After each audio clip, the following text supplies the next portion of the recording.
Happy GAQA Tuesday. I hope you guys are having a fantastic, wonderful, magical Tuesday. I know I am because I got my tripod back. I am so excited to be back, stretched out, all comfy cozy in the comfort of my own bed. It is one of my favorite places in the world for a variety of reasons, and I'm so excited that I can get back to doing my videos the way that I like to do them, which is all relaxed and comfy cozy right here. The sun is shining. It is not the surface of the sun hot outside. It is just a perfect, beautiful day, and I am determined to make it a good one, and I hope you guys do too. But we are not here for all of that.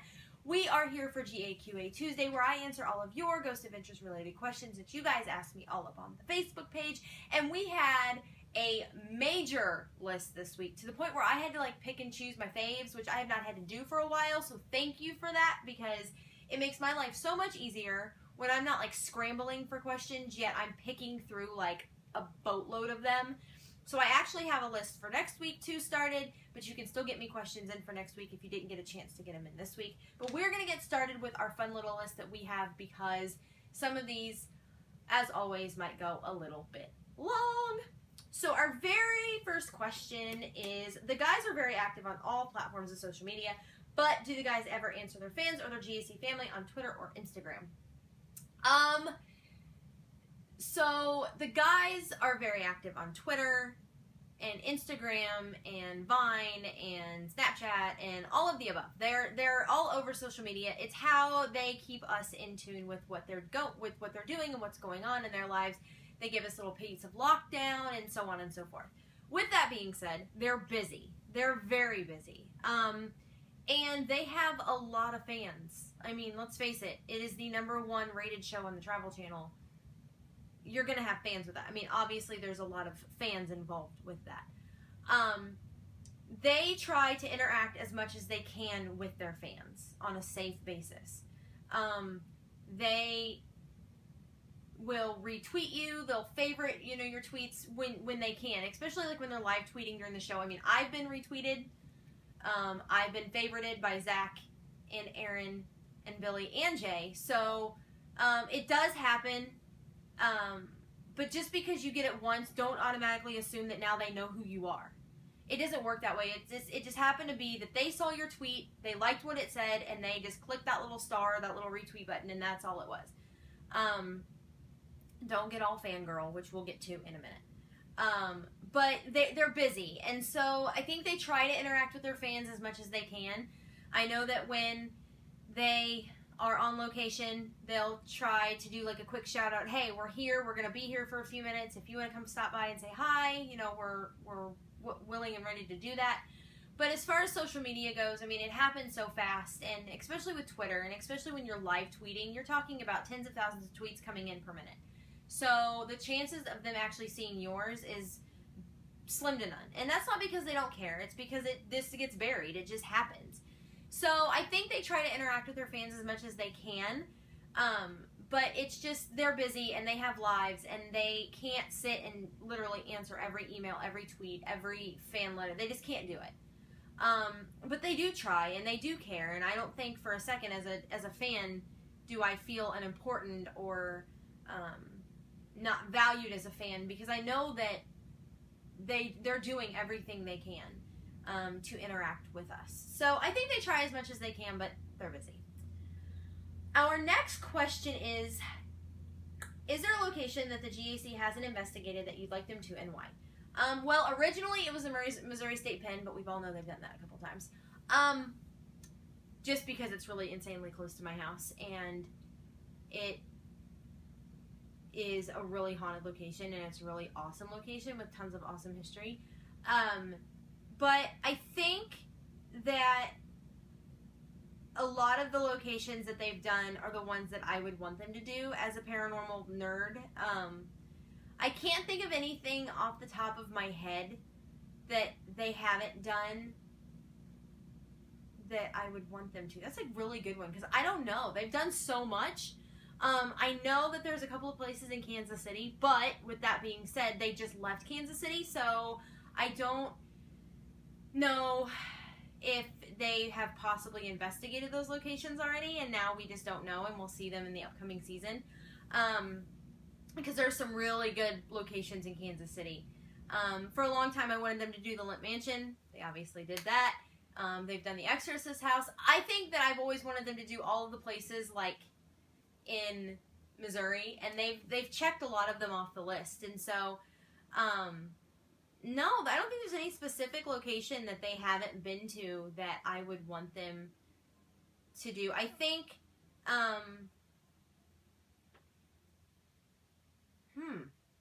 that's a brain tickler. I don't know. Like, I think it'd be really cool for them to do something like around Area 51, but obviously that's like secure like Fort frickin' Knox. So that probably would never happen. Just for the alien factor, I think like it's not really ghost related, but it's paranormal related. And you don't know what's floating around there. So I mean, I think that would be kind of cool, but I don't know. I really don't know. It's really good. I mean, they've done so many places now that it's like really hard for me to say, oh, I want them to do this location, because they've done so many. So I think I would have to go with the couple of places in Kansas City, which they may or may not have been investigated. And then, I don't know. You got me. That's a brain tickler. I don't think there really is a place, because they've done a lot of my favorites. So, yeah, it's a brain tickler. It's a good question, because I'm speechless. I have no idea. I really don't think that there is a place that they've missed on my list. So yeah, good job. Making me speechless. Awesome sauce. Our next question is, I know Zach and Aaron, more so Zach, have crazy stalker fans, but how did fans treat Billy and Jay? This is a really good one that boils my blood faster than anything. I hate fangirls. I hate crazy, like, psycho stalkers. I think it's so stupid and it's so dumb to me to get like all bent out of shape when, you know, they don't pay attention to you, or they pay attention to you in a negative way. I think it's retarded. Don't be that girl. Don't be that person. Buck up, Buttercup. They're people. At the end of the day, they're people who happen to do a TV show. I don't understand these crazy, like, oh my god, I'm obsessed with Zach. Oh my god, he won't answer me on Twitter. Oh my god, I can't deal with it. I don't understand it. As far as Billy and Jay go, I don't think that they probably get as much of it as Zach and Aaron. And I think the only reason that we know of Zach's experiences is he's written 2 books that have, you know, very publicly expressed his issues with crazy fangirls. I think that people get out of control and they get obsessed. And I think that if I were to see, you know, if someone were to see Billy and Jay in the street, I think that they would be all excited if they're fans of the show. But Zach has always kind of been the one that's always gotten the attention and the notoriety, I guess. And so I think we hear more about those issues. Not to mention he's hot. So that's, you know, he's got that going for him. All of the guys are really good looking, but Zach has always kind of been the man candy. So I think that Billy and Jay probably don't get it as much, but that doesn't mean that they don't get it, and we just don't know their experiences because we don't know their story. They haven't come out with a tell-all book. But we all know Zach and Aaron, especially Zach, gets it tenfold. I mean, he's had to take restraining orders out. There has been girls that was like, he's my boyfriend, I'm in love with him, oh my god. There are people who have literally tried to shut down Twitter because Zach didn't answer their tweet, or he didn't, it's ridiculous to me. Like, I don't understand. Like, the man can't go out in public and enjoy lunch or enjoy dinner with friends without being bombarded. Let the man eat dinner. You know, if you pass him in the hall, like if you're passing him in a lobby of a hotel and you're like, hey, Zach, I really like your show. I think what you're doing is awesome. Can I have an autograph? Can I have a picture? 9 times out of 10, if you act like a normal freaking civilized human being, he's going to go, sure, hey, you know what? Not a problem.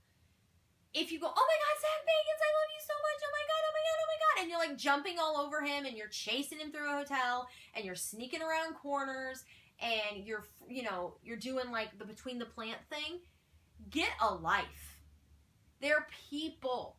They are people who happen to be on a TV show.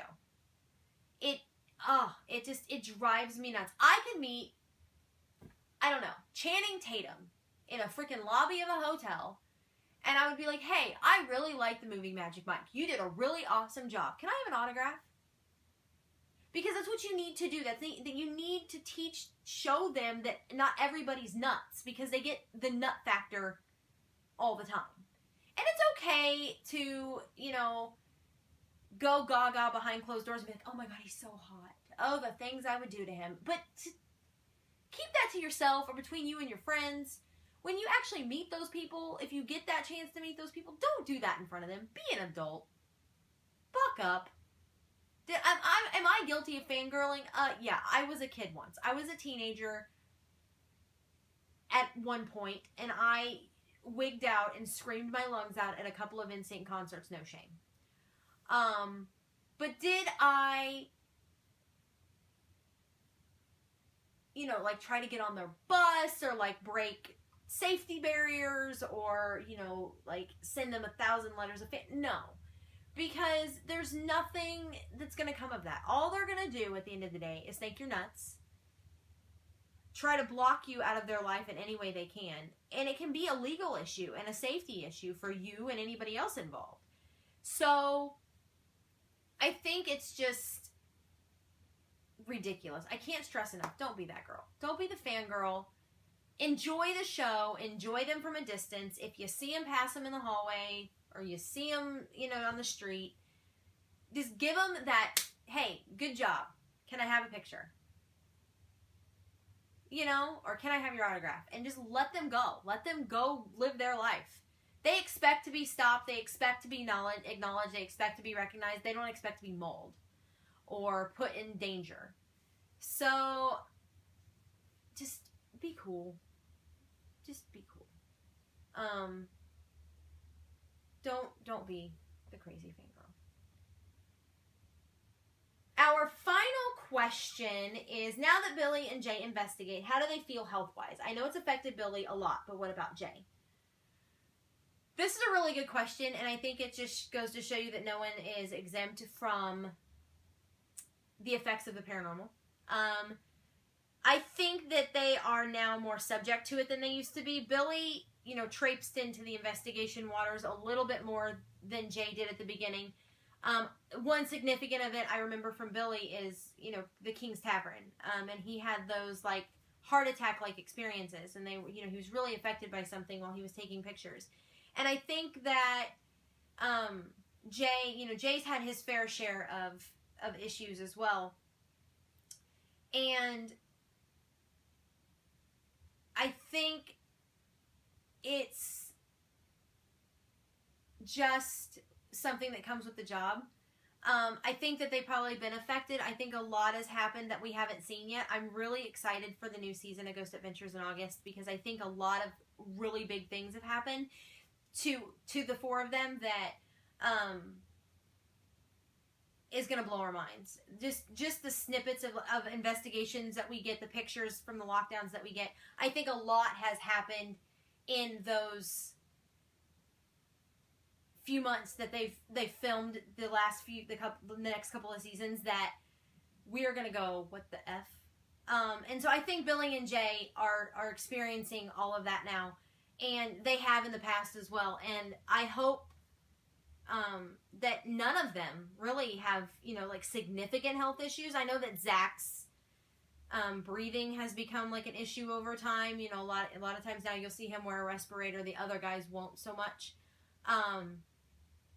And so, yeah, I think Billy and Jay have really opened themselves up to it, and I think now that there's a bigger chance than before, and we know they've been affected, and I hope that they're doing well. We never want to hear that something bad has happened or something terrible has happened to a member of the crew, and so I think it's to be determined. I think a lot of these questions will be answered in the upcoming seasons of Ghost Adventures, because we know they've gotten picked up for seasons 11 and 12. Yay! So I think a lot of this we're going to be able to see a lot more of, because we got a snippet of season 10. We got to see the guys do like the Texas Horror Hotel, and we got to see them do like, you know, the Bell Witch Cave, and we got to see them being affected there. And I think a lot more of that is going to come into play with the upcoming seasons, because Billy and Jay are now full force investigating with Zach and Aaron. And so I think a lot is to be determined, and I think we're going to see them affected a lot more. But I think that, yes, I think that they have been affected health-wise previously, and I think a lot more is yet to come. Well, that's all I have for GAQA Tuesday. I will be back tomorrow for What Should I Do Wednesday, where I answer all of your general paranormal related questions that you guys ask me all up on the Facebook page. Until then, I am going to stretch out in this nice comfy bed and probably take a nap because I am exhausted. I slept okay, but I was tossing and turning and dreaming, and it was just a flippin' mess. But I hope you guys have a great rest of your Tuesday. Much love and happiness.